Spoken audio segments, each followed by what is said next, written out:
DmC Devil May Cry has some of the worst character design I think I've ever seen. Now, I'm not one of those people that thinks the original Dante was exactly a master of depth and complexity, but it didn't matter. At least he fit in the kind of game Devil May Cry is. He's kinda cheesy, but in a charming way. On the other hand, who the hell is this fucker? Without a doubt, a bunch of middle-aged men sat down and said, right, what do kids think is cool these days? Sir, I interviewed a bunch of kids that hang out outside the chicken shop near me, and it seems they enjoy total indifference to everything, laced with occasional unfounded aggression. Fantastic, Peter. Get to work immediately. Oh, and for Christ's sake, don't forget the swearing. Fuck you!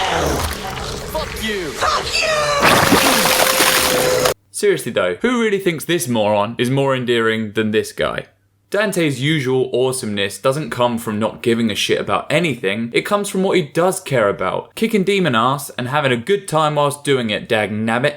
Well, that and pizza. Unfortunately, these personality changes have also affected the way this guy looks. Now, originally DmC's Dante looked much closer to the kid you avoid in high school. You know, the one who was into witchcraft and cutting himself with the school compasses. But they decided wisely somewhere down the line to tone down the emo. They did this by removing his addiction to smoking and by making him cut a little of that rebellious fringe off. Plus, they reduced the size of these weird shoulder pad lapel things and added a couple of pounds of muscle to the guy, altogether bringing him more into the obnoxious bully jock than the creepy loner art student.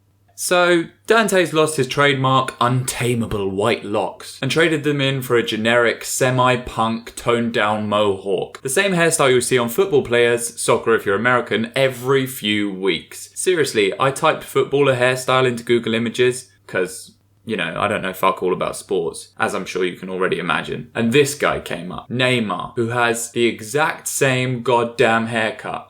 The white hair served to separate Dante from your average guy, and now he just looks like the office dickhead who talks about having it large on the weekends. Dante's hair used to say, I don't really care about my hairstyle, but I know I look good. Now all it says is, I'm trying real hard to look like this was effortless, but it took a fuckload of time and styling clay.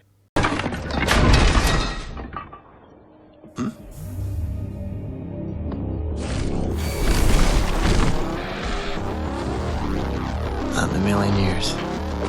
That's right, loyal fans, you were fools to ever have preferred this. His coat is similar at least. The colour's no longer red and I'm unsure why they bothered changing it. The weird lapel thing is still red, but why not just make the whole thing red? Honestly, changes like this seem pointless. They aren't reinventing the character, they're changing it just enough to piss off people who do care and nowhere near enough to get the attention of those who don't. Then I saw this! What the fuck is this? Why does he have a Union Jack on his sleeve? Please don't staple my country's flag to this fucking idiot. What if people hold us in some way accountable? I really can't figure out why this is there. I figure it must be a reference to the punk movement. But why? This guy isn't a punk.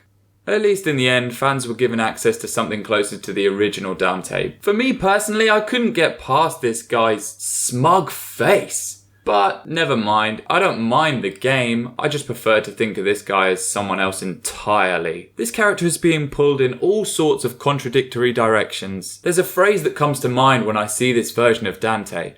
A camel is a horse designed by committee. I'm done, quickly before I get started on Virgil and his awesome fedora. It'll kill you.